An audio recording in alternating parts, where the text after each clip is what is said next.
موضوع الدرس في قصة سيدنا داود وسليمان عليهم السلام وما فيها من المواعظ والعبر، سورة صاد، تفسير ابن كثير. الحمد لله رب العالمين، والصلاة والسلام على أشرف الأنبياء وسيد المرسلين سيدنا محمد وعلى آله وأصحابه أجمعين. اللهم صل على سيدنا محمد وعلى آل سيدنا محمد كما صليت على إبراهيم وعلى آل إبراهيم في العالمين إنك حميد مجيد. أعوذ بالله من الشيطان الرجيم. بسم الله الرحمن الرحيم. ووهبنا لداود سليمان نعم العبد إنه أواب.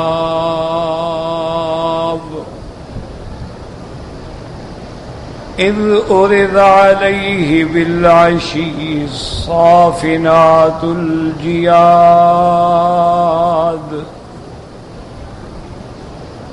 فقال إني أحببت حب الخير عن ذكر ربي حتى توارت بالحجاب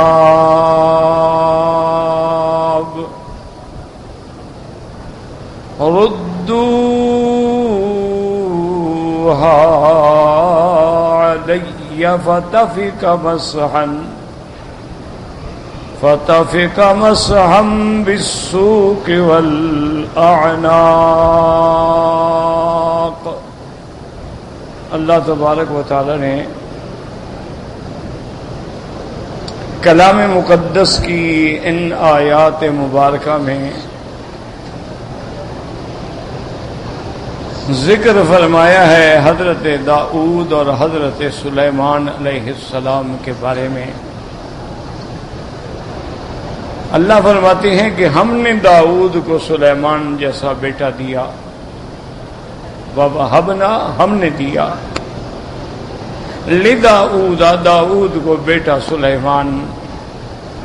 نعم العبد، سلیمان بھی ہمارا بہت اچھا بندہ تھا. انہو اواب، اور وہ ہر بات میں اللہ کی طرف لوٹنے والا تھا.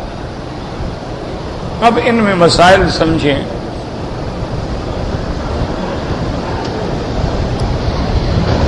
داؤد علیہ السلام بھی نبی ہیں اور سلیمان علیہ السلام بھی نبی ہیں. سب سے پہلا مسئلہ تو یہ سمجھ آیا کہ انبیاء کو بھی بیٹا دینا، اولاد دینا، یہ اللہ کا کام ہے. اللہ کے سوا کوئی اولاد نہیں دے سکتا. جیسے کہ اللہ نے دوسرے جگہ پر بھی ارشاد فرمایا کہ یَهَبُ لِمَن يَشَاءُ إِنَاثًا وَيَهَبُ لِمَن يَشَاءُ الذُّكُورَ. ہم جس کو چاہیں لڑکیاں دیں، جس کو چاہیں لڑکے دیں. او یزوجہم ذکرانا و اناثا، اور چاہیں تو ہم جوڑے جوڑے دیں. وَيَجْعَلُ لِمَن يَشَاءُ عَقِيمًا، اور چاہیں تو ہم سانڈ بنا دیں، کوئی بچہ نہ دیں. تو بچہ دینا جو ہے یہ کس کا کام ہے؟ اللہ کا کام ہے. اسی لیے یاد رکھیں کہ اللہ کے سوا کسی سے بندہ اولاد مانگے تو یہ کفر ہے اور شرک. یہ چھوٹا موٹا گناہ نہیں ہے کہ چلو معمولی گناہ وضو کریں گے گر جائے گا. نہیں، یہ کفر ہے، شرک ہے. جیسے ہمارے ہاں اللہ معاف فرمائے، اللہ معاف فرمائے، بدعات میں الجھے ہوئے لوگ جو ہیں وہ اتنے آگے بڑھ جاتے ہیں کہ اولاد کا نام بھی ایسا رکھتے ہیں کہ نبی بخش، یعنی یہ نبی نے بخشا ہے. رسول بخش، فقیر بخش، حسین بخش، غوث بخش، یہ تمام نام جو ہیں کفر اور شرک کے نام ہیں۔ اللہ کے سوا کوئی اولاد بخشنے والا ہے ہی نہیں، تو پھر کسی غیر کی طرف نسبت کرنے کا کیا معنی؟ پھر یہ بہانے ہوتے ہیں جی ہم نے بزرگ سے کہا تھا، انہوں نے دعا فرمائی تھی، ان کی دعا سے ہمارا بچہ پیدا ہوا تھا۔ اس بزرگ کی اپنی اولاد نہیں ہوتی، اپنی تو جما لیں۔ کتنے بزرگ ہیں جو لا ولد فوت ہو گئے، جن کی اپنی اولاد ہی نہیں ہوئی،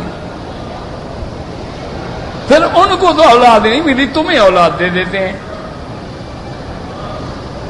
یہ بات ہے، آدمی بزرگوں سے کہتا ہے دعا کریں، اب اللہ کی مرضی، سنیں سنیں نہ سنیں نہ سنیں، مان لیں نہ مانیں۔ وہ بادشاہوں کے بادشاہ ہیں، دنیا کے بادشاہوں کو آپ درخواست دیتے ہیں، کبھی سن لی کبھی نہ سنی، وہ تو مالک الملک املاک ہے، وہ تو ساری کائنات کا بادشاہ۔ تو اس لیے عقیدہ رکھو کہ اولاد دینے والا اللہ تبارک و تعالی ہے، اللہ کے سوا کوئی اولاد نہیں دے سکتا۔ اور اگر یہ عقیدہ رکھے کہ مجھے اولاد یہ پیر نے دی ہے، پیران پیر نے دی ہے، شہباز قلندر نے دی ہے، داتا نے دی ہے، اس سے بڑا مشرک کوئی نہیں۔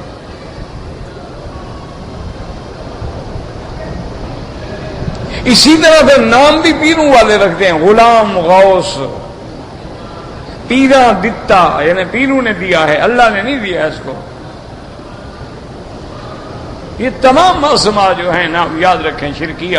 جیسے پہلے زمانے میں کافر بھی نام اسی طرح رکھتے تھے، عبد المسیح حضرت عیسیٰ کا بندہ، عبد المصطفیٰ مصطفیٰ کا بندہ، خدا کا بندہ نہیں ہے یہ۔ ایک بات یہ یاد رکھیں کہ اولاد دینے والا اللہ ہے۔ دوسرا مسئلہ یہ ہے کہ قرآن میں ایک جگہ آتا ہے وَوَارِثَ لِسُلَيْمَانَ وَوَارِثَ داؤد سلیمان وَوَارِثَ سُلَيْمَانَ داؤد، کہ ہم نے سلیمان کو داؤد کا وارث بنایا۔ اسی طرح حضرت زکریا نے اللہ سے دعا مانگی، اللہ مجھے بچہ دے، یرثنی ویرث من آل یعقوب، جو میرا وارث بنے۔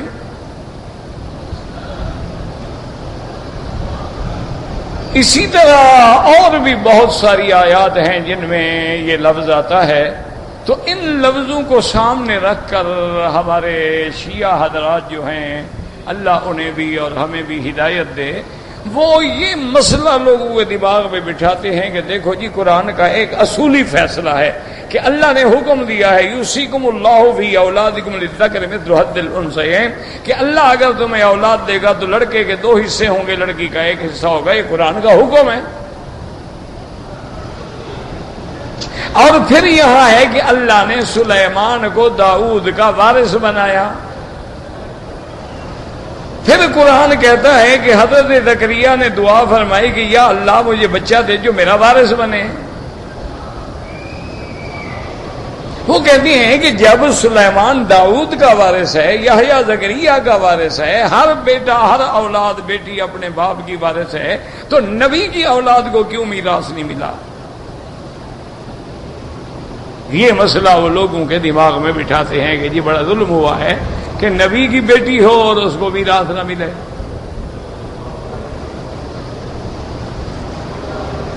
اور پھر ہر باطل بات کو بناتا ہے کہ جناب تمہاری بیٹی کو تو میراث ملے لیکن محمد مصطفیٰ کی بیٹی کو میراث نہ ملے۔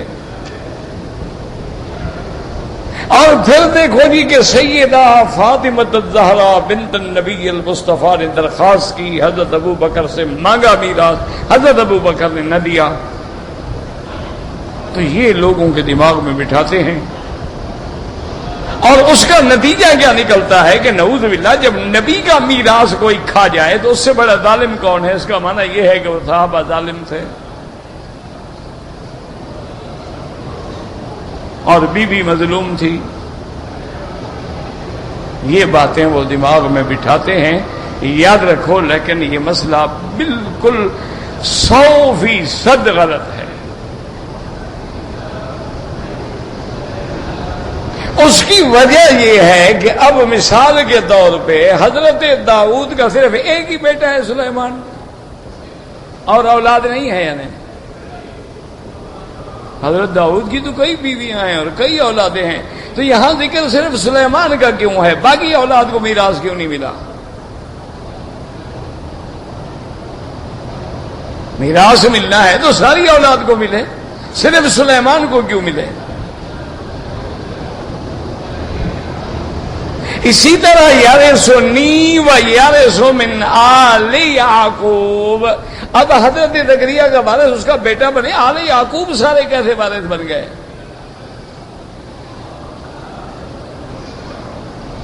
بیٹا وارث بنے کہ بھئی حضرت زکریا کا وارث بنے یحییٰ، لیکن وہ تو فرماتے اللہ میرا بیٹا میرا بھی وارث بنے، آل یعقوب کا بھی۔ تو معلوم ہوا کہ یہ کوئی مسئلہ اور ہے، اور اس مسئلے کو حل کرنے والی ذات کون سی ہے؟ وہ حضرت محمد مصطفیٰ ہے صلی اللہ علیہ وسلم کے اللہ نے قرآن کس پہ اتارا ہے؟ حضرت محمد مصطفیٰ۔ اللہ نے قرآن اتارا بھی، پڑھایا بھی، سمجھایا بھی۔ اب ہمیں سب سے پہلے قرآن کا مسئلہ ہو تو حضور سے پوچھنا ہوگا کہ حضرت یہ تو میراث کا حکم ہے، تو آپ کے میراث کے بارے میں کیا حکم ہے؟ تو حضور پاک نے فرما دیا کہ نحن معاشر الانبیاء لا نرث ولا نورث دینارا ولا درہما ما ترکناہ فہو صدقۃ او کما قال رسول اللہ۔ حضور نے فرمایا ہم جتنے اللہ کے انبیاء ہیں، رسول ہیں، نبی ہیں، ہمارا میراث نہیں ہوتا، جو کچھ ہم چھوڑ جائیں وہ اللہ کے راستے میں صدقہ کر دو۔ ہم کسی کے وارث نہیں بنتے، کوئی ہمارا وارث نہیں بنتا ہے۔ انما ترکناہ فہو صدقۃ، جو ہم نے چھوڑا وہ اللہ کے راستے میں خیرات ہے۔ کیوں؟ اس لیے کہ علماء نے فرمایا کہ نبی کی میراث علم ہوتی ہے، نبی کی میراث دولت نہیں ہوتی۔ اس لیے حضور نے فرمایا کہ العلماء ورثۃ الانبیاء، علماء جو ہیں وہ انبیاء کے وارث ہیں، یعنی ان کے علم کے وارث ہیں، نہ کہ ان کی جائیداد اور دولت کے وارث ہیں۔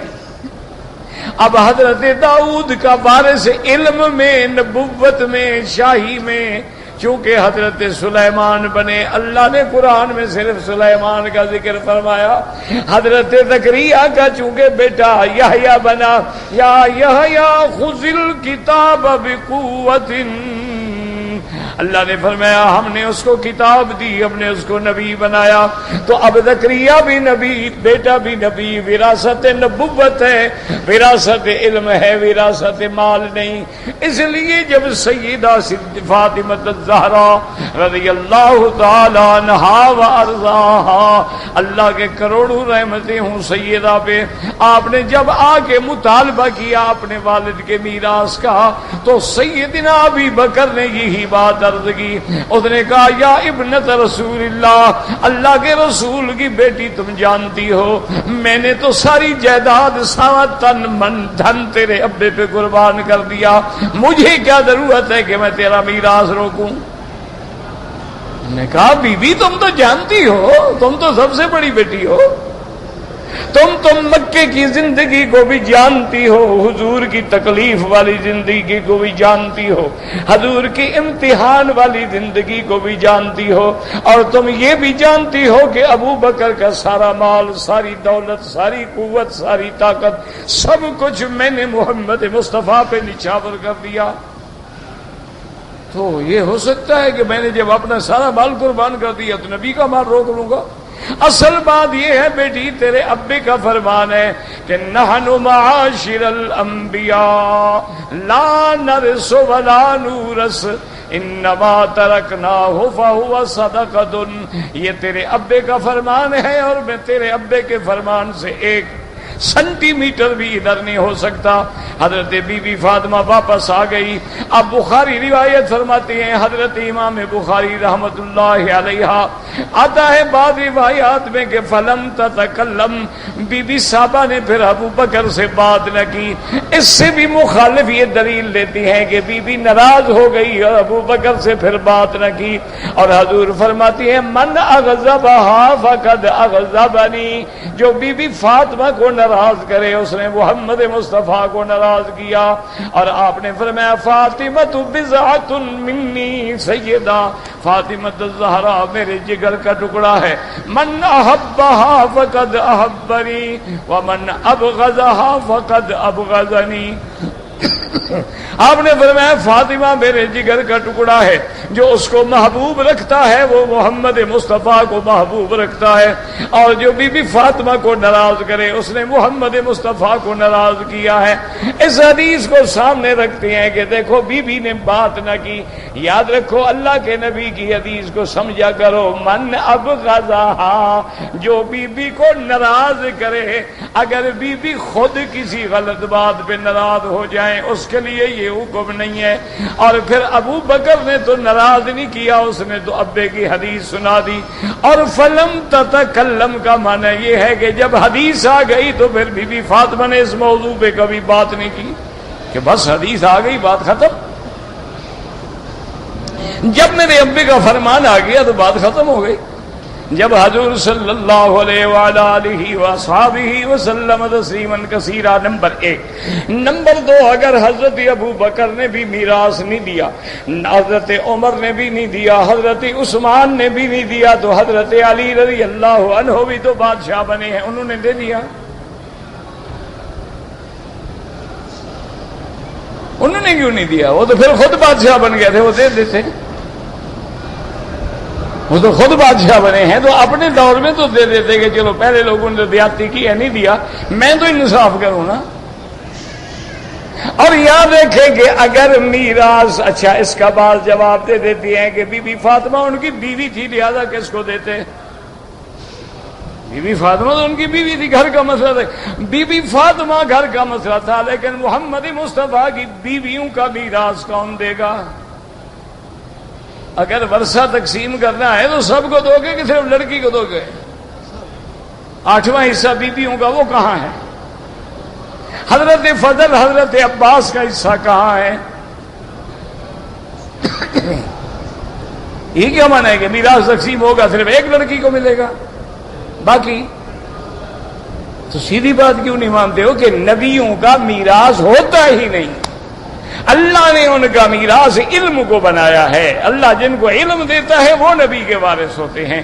مال دنیا حقیر چیز ہے، اللہ نے انبیاء کو اس کا وارث ہی نہیں بنایا. اور دوسری بات علماء فرماتی ہیں اس میں حکمت ہے.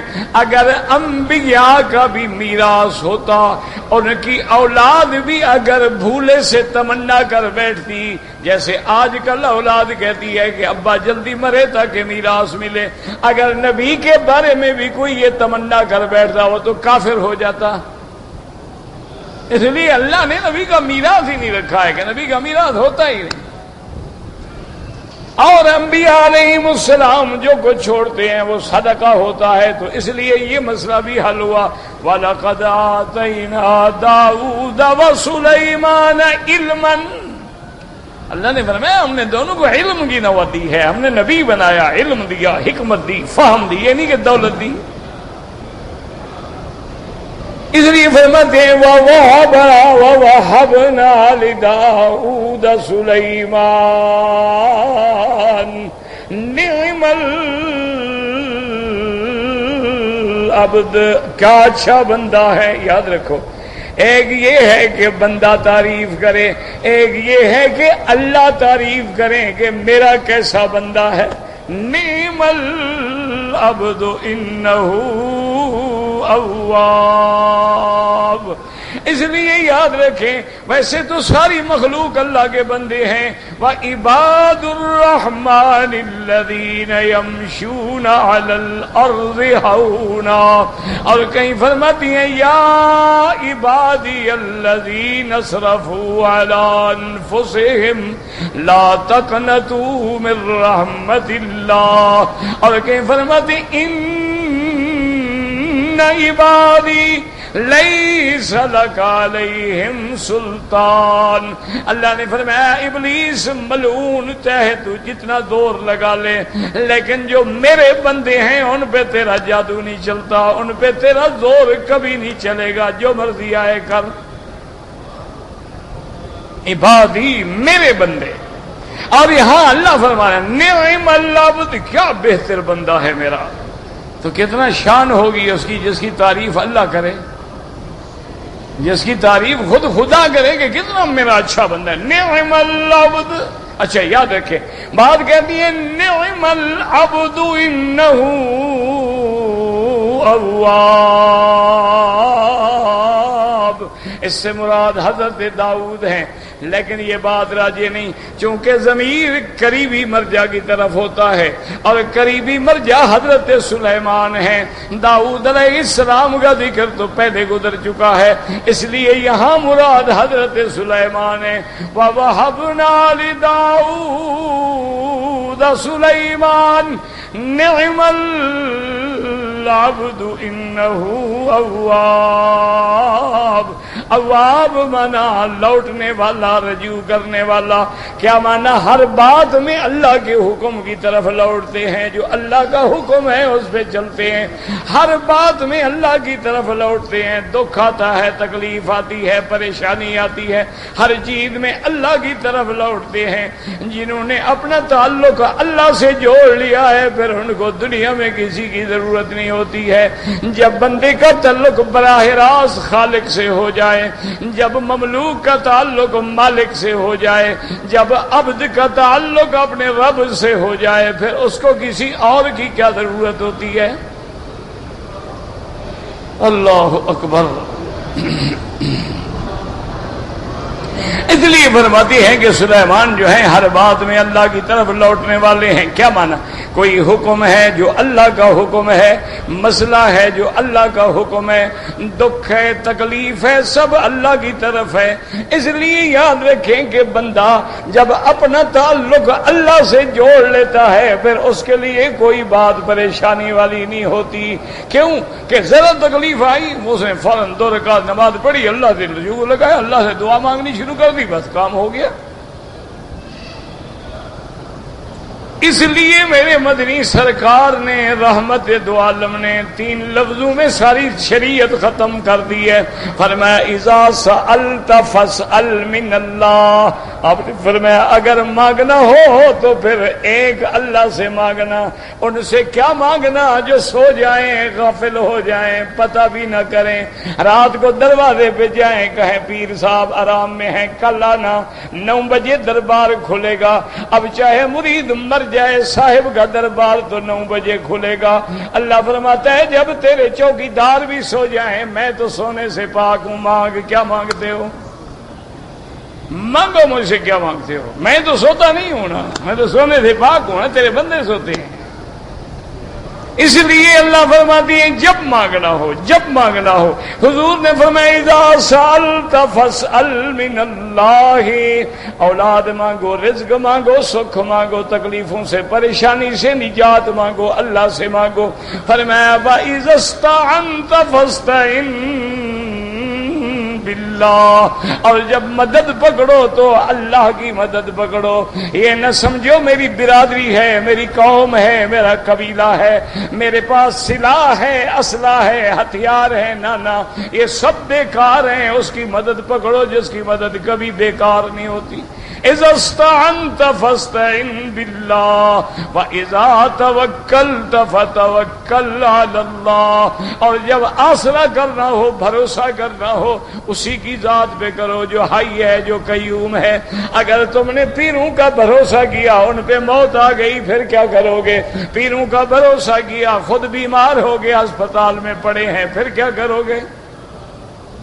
اس کا بھروسہ کرو جو بیماری سے بھی پاک، نیند سے بھی پاک، صفت نقصان سے بھی پاک، جو حی ہے، قیوم ہے، جو دائم ہے، جو باقی ہے، جو اول ہے، جو آخر ہے، جو ظاہر ہے، جو باطن ہے. پھر بھروسہ کرو تو اس کا کرو. اس لیے اللہ تبارک و تعالی نے فرمایا کہ ہم نے دیا وَوَهَبْنَا لِدَاؤُودَ سُلَيْمَانَ نِعْمَ العبد إنه أواب. ایک دفعہ فرماتی ہیں حضرت عیسیٰ حضرت یحییٰ علیہ السلام کے بارے میں بات ہوئی تو انہوں نے فرمایا میرے لیے دعا کرو. حضرت یحییٰ نے کہا حد کمال کر رہے ہیں، آپ بھی تو خود اللہ کے نبی ہیں، رسول ہیں، کلمۃ اللہ ہیں، روح اللہ ہیں. آپ نے فرمایا ہاں فرق ہے. میں نے کہا تھا والسلام علی یوم ولدت ویوم اموت ویوم ابعث حیا.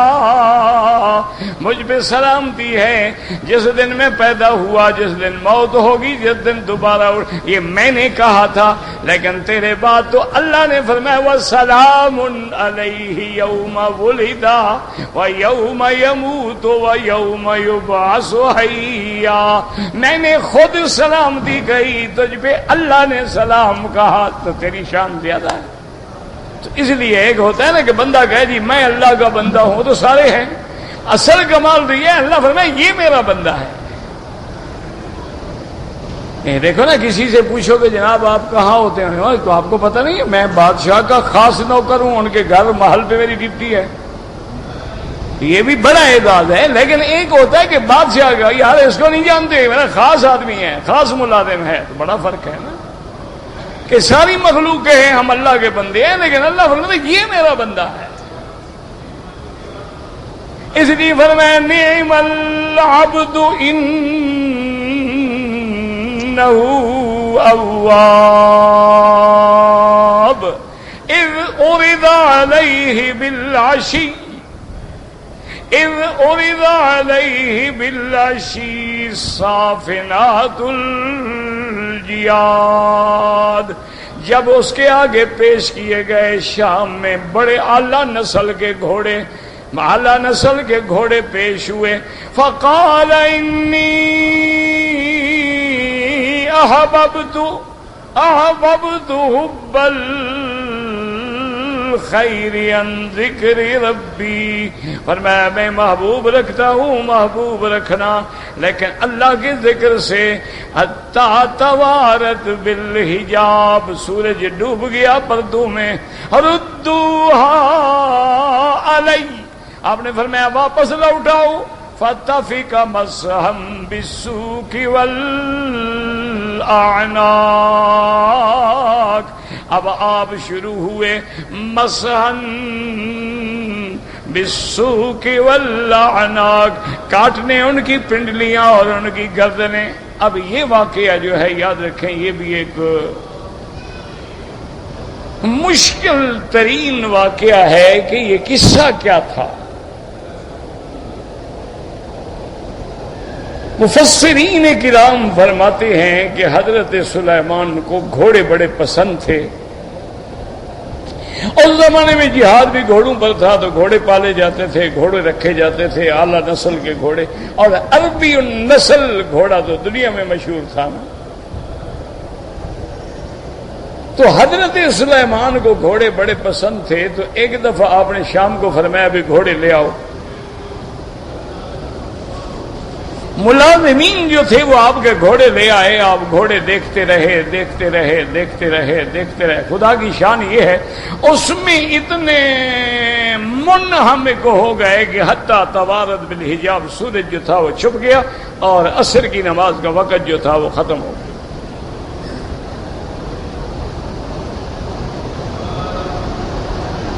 اب قرآن پاک فرماتا ہے کہ آپ نے حکم دیا کہ واپس لے آؤ ان گھوڑوں کو.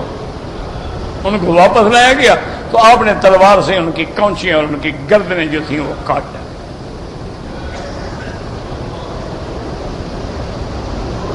اسی کی تائید میں ایک حدیث مبارک میں بھی آتا ہے جو درجہ حسن کو پہنچی ہے. حضور پاک نے بھی یہی فرمایا کہ حضرت سلیمان نے کہ بھئی ان کی وجہ سے میری اللہ کی نماز چلی گئی ہے تو لہذا کاٹ دو.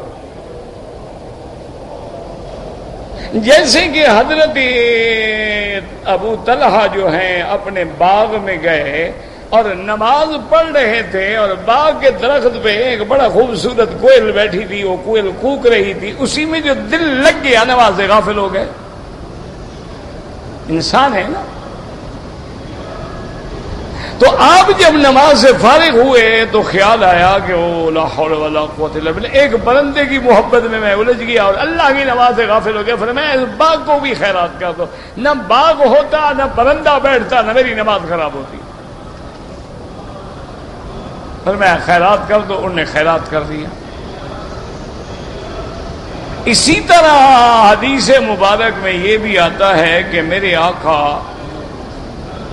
محبوب دو عالم حضرت محمد مصطفیٰ صلی اللہ علیہ وسلم کو ابی جہم نے ایک چادر بھیجی ہدیہ.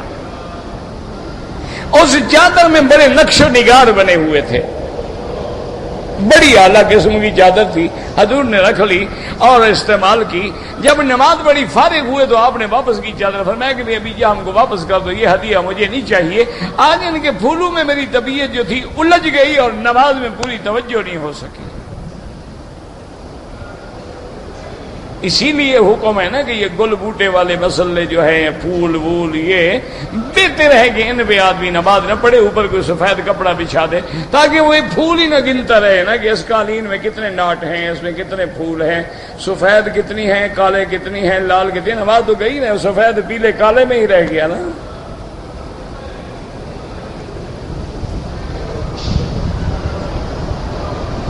تو بعض مفسرین کرام نے تو یہ ارشاد فرمایا ہے کہ چونکہ اللہ کے ذکر سے ذکر ربی، اچھا ذکر ربی سے مراد نماز بھی ہو سکتا ہے اور بھی کوئی عبادت ہو سکتی ہے، چونکہ سلیمان علیہ السلام کی شریعت اور ہے، ہمارے نبی کی شریعت اور ہے. ویسے تو ٹھیک ہے کہ ہر پیغمبر کی شریعت میں نماز ہے،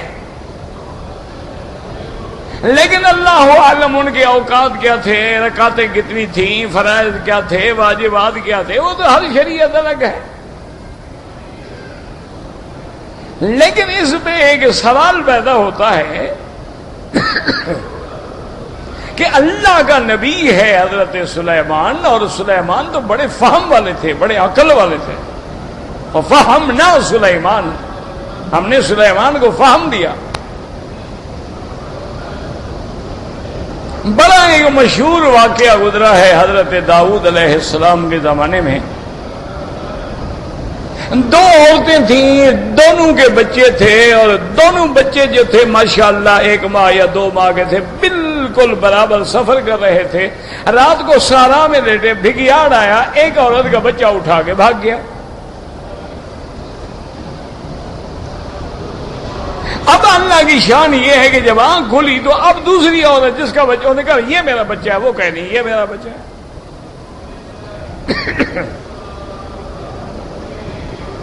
بہرحال حضرت داؤد علیہ السلام کی عدالت میں قصہ پیش ہوا.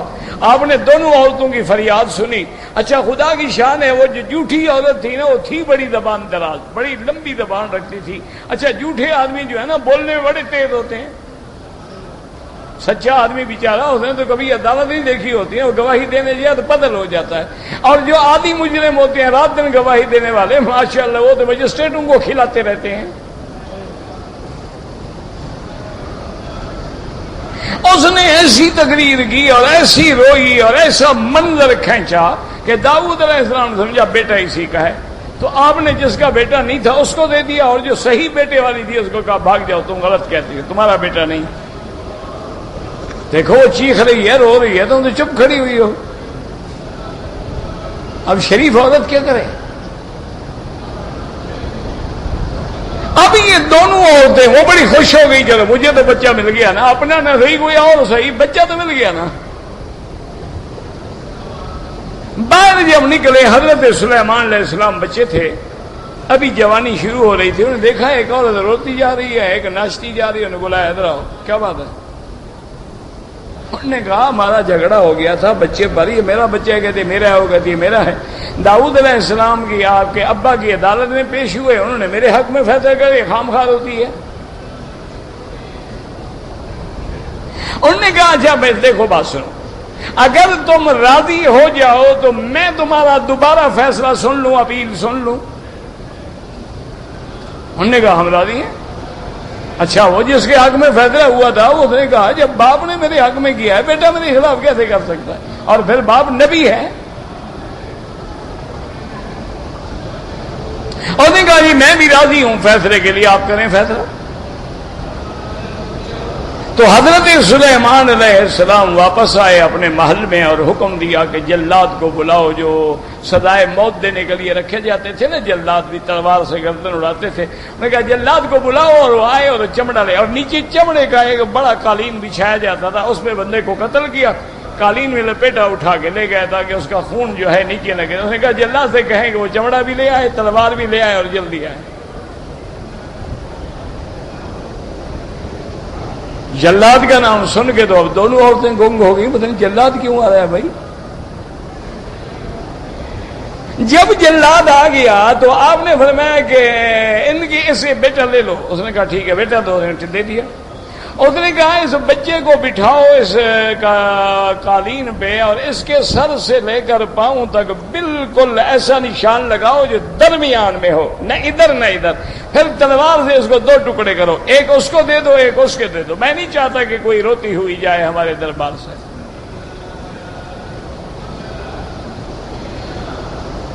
اور کہا بچے کو آدھا آدھا کر دو، آدھا اس کو دے دو آدھا اس کو۔ اچھا جو سچی ماں تھی نا، اس نے کہا حضرت میں جھوٹ بول رہی ہوں، بچہ اسی کا ہے۔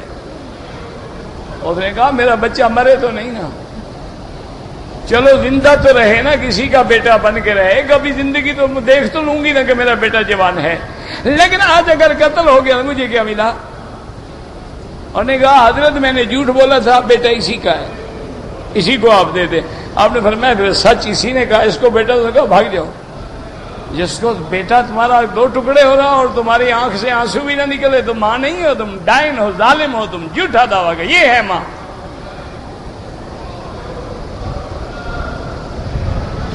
تو اللہ نے حضرت سلیمان کو اتنی فہم دی تھی کہ جب داؤد علیہ السلام نے سنا، او ماشاء اللہ آپ بڑے خوش ہوئے۔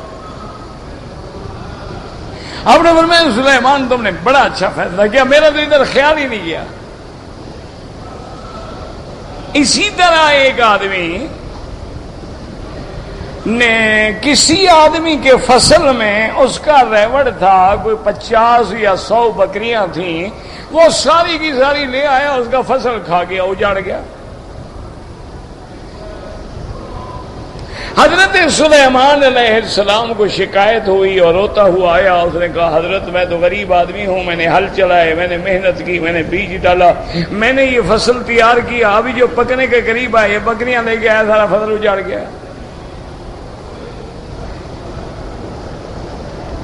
آپ نے فرمایا اچھا یہ بتاؤ فصل کتنی زمین میں تھا؟ اس نے کہا اتنی۔ اب بکریاں کتنی تھی؟ اس نے کہا جی 40 بکریاں تھیں۔ آپ نے بلایا بکریاں والوں کو، اس نے کہا بکریاں اس کو دے جاؤ، بھاگ جاؤ۔ اب وہ روتا ہوا باہر نکلا کہ میری تو بکریاں ہی گئی۔ حضرت سلیمان کھل رہے تھے، بولا ادھر آؤ، کیوں رو رہے ہیں، کیا بات ہے؟ اس نے کہا حضرت میری بکریاں تھیں، وہ گھاس تو کھایا ہے انہوں نے، فصل تو اجاڑا ہے، لیکن وہ تو بکریاں آپ کے ابے نے ان کو دے دی۔ اور ادھر آؤ میں تمہارا فیصلہ کروں، کروں۔ اور نے کہا دیکھو بات سنو، یہ بکریاں اس کو دے دو جس کا گھاس اور فصل اجڑا ہے، دے دیا۔ اور نے کہا یہ بکریوں سے تم فائدہ اٹھاؤ، جو بچہ پیدا ہو، دودھ ہے، اون ہے، تم فائدہ۔ اس کو کہا تم کاشت کرو اس کا فصل، جب اتنا تیار ہو جائے تو اپنی بکریاں لے لینا، فصل اس کو دے دینا۔ تم نے اس کا فصل اجاڑا ہے نا، اب ہل چلاؤ، اس کا فصل تیار کرو، اور جب تک فصل تیار ہوتا ہے تمہاری بکریوں کا فائدہ وہ اٹھائے گا۔ حضرت داؤد بڑے خوش ہوئے، انہوں نے کہا بھی اللہ نے آپ کو خصوصی تو ایسا سمجھ والا آدمی اپنے گھوڑوں کو کاٹ ڈالے، یہ کیا بات ہوئی؟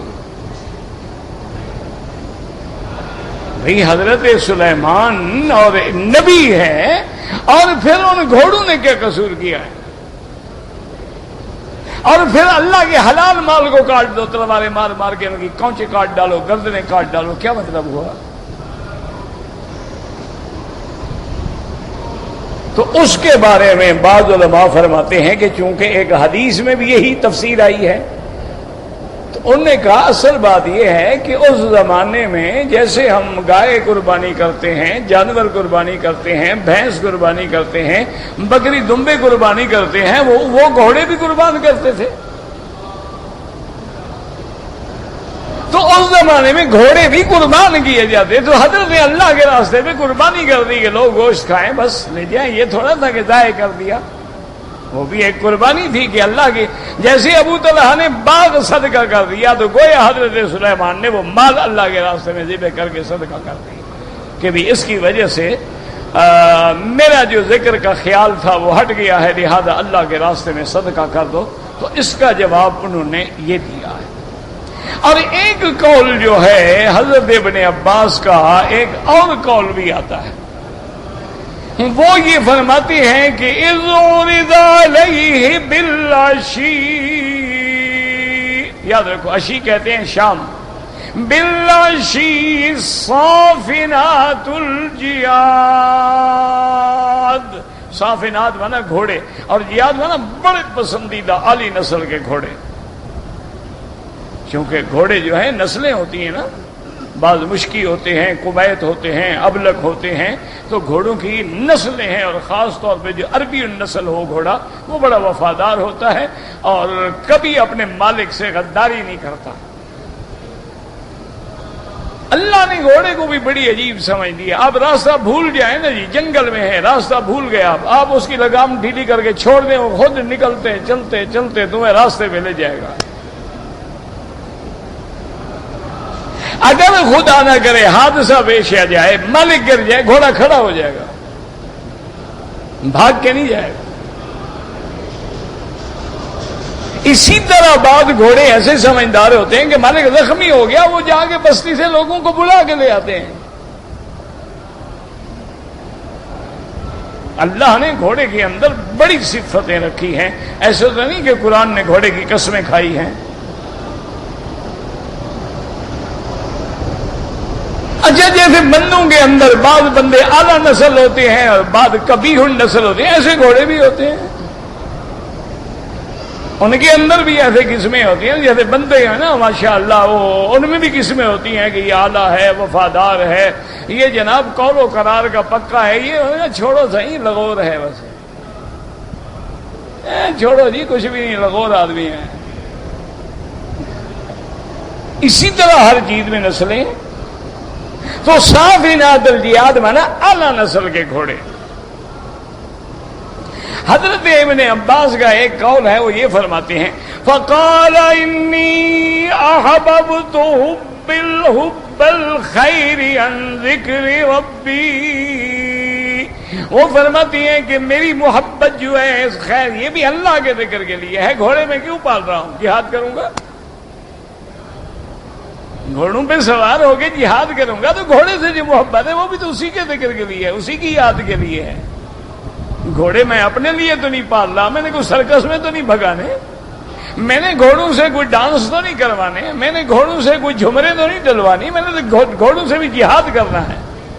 انی احببت حب الخیر عن ذکر ربی حتی توارت بالحجاب، یعنی اتنی محبت سے آپ ان کا فکر کرتے رہے کہ سورج ڈوب گیا، لیکن حضرت سلیمان فکر میں کھڑے ہیں کہ میرے جہاد کے گھوڑے جو ہیں وہ تیار ہو جائیں۔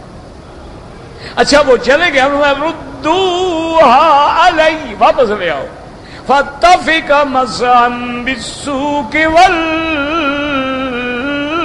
والاعناق، اب محبت سے حضرت ان کی ٹانگوں پہ ہاتھ پھیرتے، کبھی گردن پہ ہاتھ پھیرتے، دیکھیں نا گھوڑے کا مالک جب گھوڑے سے آئے گا نا، کبھی اس کی گردن پہ ہاتھ پھیرے گا، کبھی اس کی ٹانگوں پہ، گھوڑے کو ذرا تسلی ہو جائے، اس کا مساج ہو جائے، گھوڑا خوش ہو جائے کہ مالک نے سواری کی ہے تو مالک میری خدمت بھی تو کر رہا ہے، میرا خیال بھی تو کر رہا ہے۔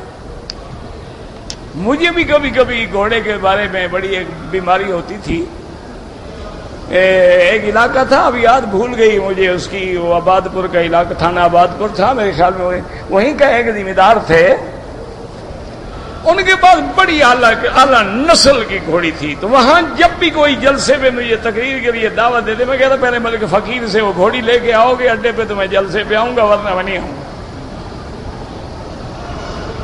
ایسی عجیب نسل گھوڑی تھی، میں نے اس کو کاروں کے ساتھ بھگایا ہے، جیپوں کے ساتھ بھگایا ہے، بسوں کے ساتھ، مجال ہے کہ کار کو بھی ساتھ آنے دیں۔ تو نسلیں ہوتی ہیں، وفادار بھی ہوتی ہے، لیکن شرط یہ ہے کہ سوار بھی ہو. ایسا نہ کرنا کہیں تم بھی. ایک دفعہ ہم جنوبی افریقہ میں تھے، میرے ساتھ بہت سارے مولوی دوست بھی تھے.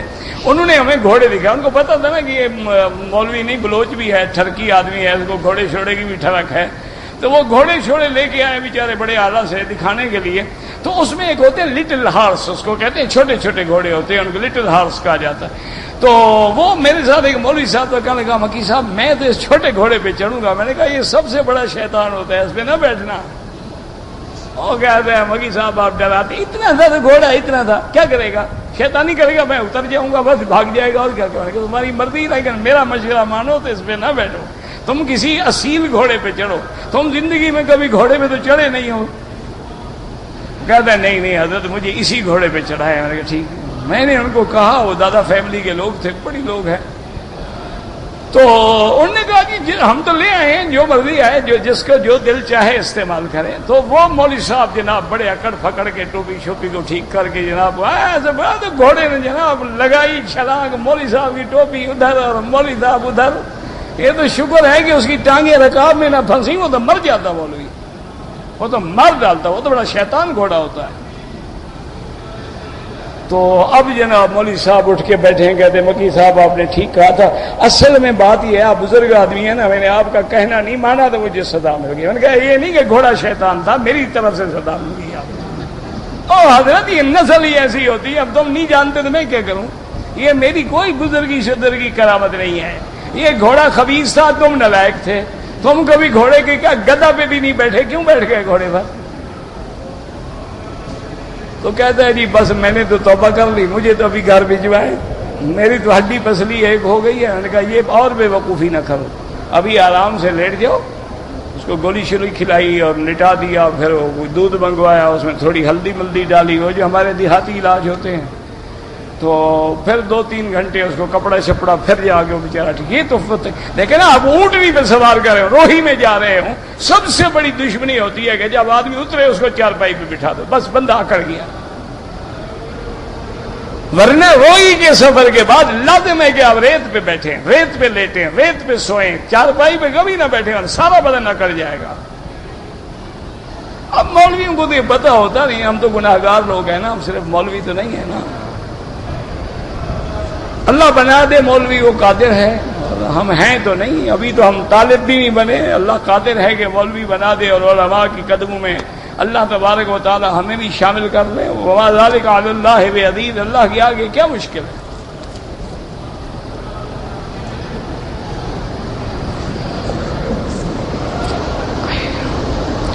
کہتے جی کہ عمرے میں طواف الوداع، یاد رکھو عمرے والوں کے لیے طواف الوداع واجب نہیں ہے. یعنی اگر عمرے پہ آنے والا بندہ طواف الوداع نہ کرے، چلا جائے، کوئی جرمانہ نہیں. طواف الوداع حج کرنے والوں پہ واجب ہے، نہ کرے تو ایک بکری دم دینی پڑے گی. لیکن عمرے والے کے لیے طواف الوداع واجب نہیں ہے. افضل یہ ہے کہ کرے. یاد رکھو افضل یہ ہے کہ کرے. کیوں؟ اس کی وجہ یہ ہے کہ حدیث میں آتا ہے یکون آخر العہد بالبیت الطواف، سب سے آخری کام تمہارا یہ ہو کہ اللہ کے گھر کا طواف کرو اور چلے جاؤ. اور دوسری بات یہ ہے ہمیں پتہ نہیں ہم کب زندہ رہیں گے یا زندہ نہیں رہیں گے، پھر طواف نصیب ہوگا یا نہیں ہوگا. اس لیے افضل یہ ہے کہ طواف الوداع کرو، لیکن کوئی نہ کرے کوئی جرمانہ نہیں.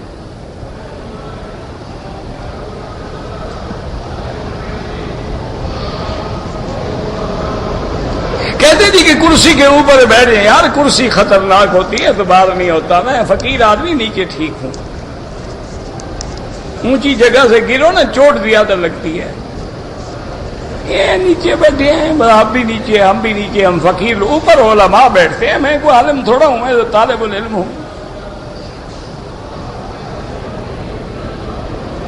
عمرہ کرتے ہوئے وضو ٹوٹ جائے، وضو کرو، یہ کوئی بات ہے؟ وضو ٹوٹ جائے وہ کرتے رہو، یہ کوئی مسئلہ ہے؟ نماز پڑھتے وضو ٹوٹ جائے، پڑھتے رہو.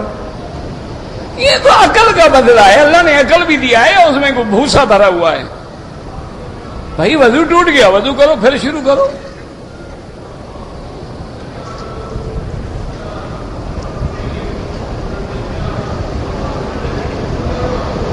ایک آدمی نے دم شکر دیا. کون سا دم شکر ہے؟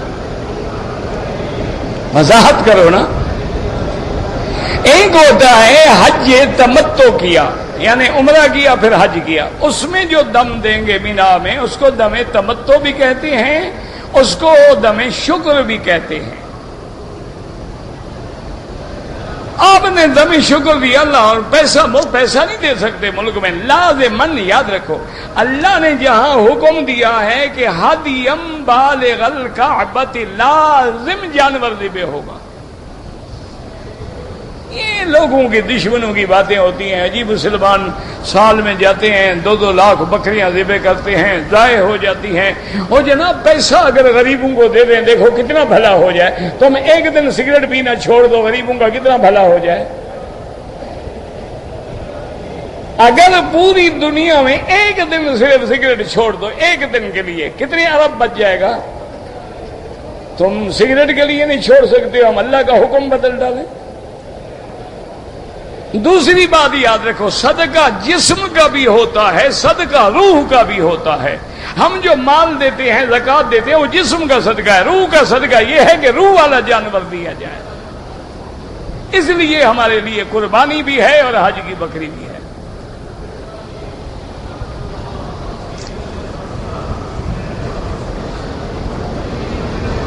بہتر فرقے میں کون سا کامیاب رہے گا جو حضور اور صحابہ کے دامن پکڑے گا؟ الا ما انا علیہ واصحابی.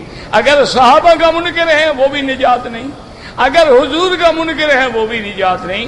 نجات اسی کے لیے ہے جو اہل السنت والجماعہ، طریقہ حضور کا ہو اور صحابہ کی جماعت سے محبت اور تعلق ہو.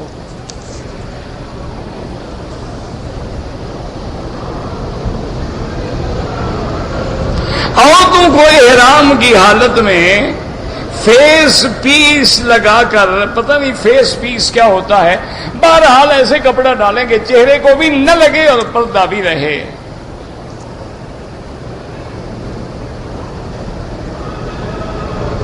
کہتے جی کہ طواف میں عورتوں کے جھنڈ آ جاتے ہیں، مردوں کو دھکے دیتے ہیں. آپ دور ہو جائیں، بچنے کی کوشش کرو، فتنے کا دور ہے.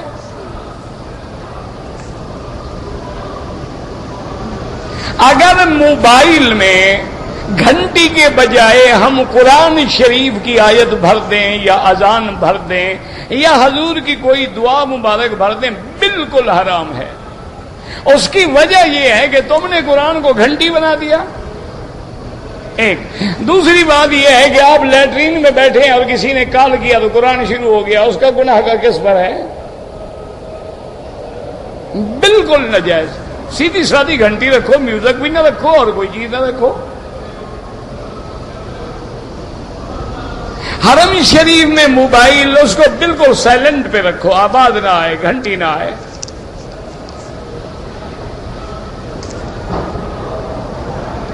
کہتے جی کہ حمام کے اندر بغیر کپڑے کے وضو ہو سکتا ہے. اب دیکھیں پھر کہتے ہیں مکی صاحب ناراض ہو جاتے ہیں. میں ناراض نہیں ہوتا، تمہاری حمام میں اگر غسل ہو جاتا ہے تو وضو کیوں نہیں ہو جاتا؟ مجھے یہ بتاؤ. کوئی عقل کی بات ہے؟ یعنی جو بڑا کام ہے وہ تو ہو جاتا ہے، چھوٹا نہیں ہوتا. عجیب بات. اللہ کے بندے، جب دروازہ حمام کا بند ہو گیا بس ختم ہو گئی بات. حرام اور مکروہ بڑا فرق ہے. حرام ہے، مکروہ مانا کراہت پائی جاتی ہے، یعنی حرام کی طرف جا رہا ہے. یوں سمجھ لیں ایک چیز 100% حرام ہے، ایک جو ہے صرف 20% ہے.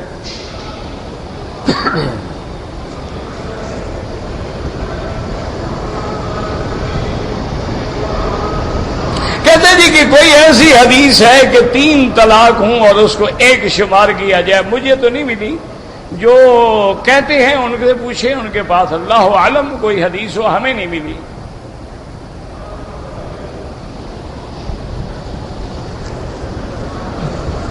خانہ کعبہ کا داخل حصہ وہی ہے جو اندر ہے، یا حتیم کا حصہ. وسیلہ کسی کا نہ پکڑیں، سیدھا اللہ سے دعا مانگے، ربنا آتنا.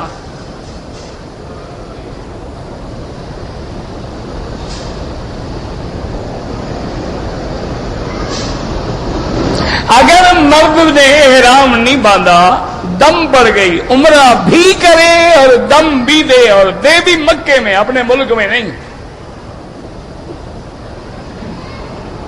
اگر کسی دوسرے آدمی کو پیسے دے دو، وکیل بنا دو کہ میری طرف سے دم ذبح کرو، جائز ہے۔ نماز کے دوران نظر سجدے کی جگہ پہ رکھو۔ مغرب قضا ہو، پہلے مغرب پڑھو پھر عشاء پڑھو، یہ کوئی بات ہے؟ نمازیں قضا ہو گئی ہیں تو عشاء پڑھ لیں، پھر قضا پڑھتے رہیں ترتیب کے ساتھ۔ سر کے بالوں میں جو ٹک لگواتے ہیں دم پڑ جاتی ہے، سارے سر کے بال کٹوائیں۔ اگر روزے کی حالت میں دانتوں سے خون نکل آئے، روزہ نہیں ٹوٹتا، نکل آیا ہے نا، اندر تو نہیں گیا ہے نا، اندر جائے تو روزہ ٹوٹے، باہر نکلے تو کیوں روزہ ٹوٹے؟ سال میں ایک دفعہ قرآن ختم کریں وہ بھی اچھا ہے، لیکن کوشش کرو کہ ہر مہینے میں ہو، نہیں تو کم از کم 2 مہینے قرآن جتنا پڑھو گے اتنا فائدہ ہے۔ ربنا تقبل منا انک انت السمیع العلیم وتب علینا انک انت التواب الرحیم۔ یا اللہ عالم اسلام کی عزت کا فیصلہ فرما، یا اللہ تمام اسلامی ملکوں کی حفاظت فرما، یا الہ العالمین اس حرم اور بلد الامین کو قیامت تک ہر فتنے سے محفوظ فرما، یا اللہ پاکستان کی حفاظت فرما، یا اللہ اس وقت کفار کی سازشوں نے وہاں حالات ایسے پیدا کر دیے ہیں کہ تیری ذات کے سوا کوئی بھی نہیں بچا سکتا ہے، یا اللہ رحم فرما دے۔ یا اللہ مسلمان فلسطین میں ہیں، کشمیر میں ہیں، بنگلہ دیش میں ہیں، ہندوستان میں ہیں، پاکستان میں ہیں، افغان میں ہیں، شیشان میں ہیں، عراق میں ہیں، عرب میں ہیں، عجب میں ہیں، ان کی جان مال آبرو عزت کی حفاظت فرما۔ یا اللہ مسلمانوں کے جھگڑے ختم فرما، یا اللہ مسلمانوں میں قتال ختم فرما، یا اللہ مسلمانوں میں جدال ختم فرما، یا الہ العالمین امن قائم فرما، یا اللہ بیماروں کو شفا عطا فرما، بے حیاؤں کو حیا عطا فرما، بے دینوں کو دین عطا فرما، بے اولادوں کو اولاد عطا فرما۔ اللہم اجعل لنا وللمسلمین من کل ہم فرجا ومن کل ضیق مخرجا ومن کل بلاء عافیہ۔ اللہم فرج ہم المہمومین، نفس کرب المکروبین، وقض الدین عن المدینین، واشفنا واشف مرضانا ومرضى المسلمین۔ صلی اللہ تعالی علی خیر خلقہ سیدنا محمد وعلی آلہ وصحبہ اجمعین۔ عین عین عین عین عین عین عین عین عین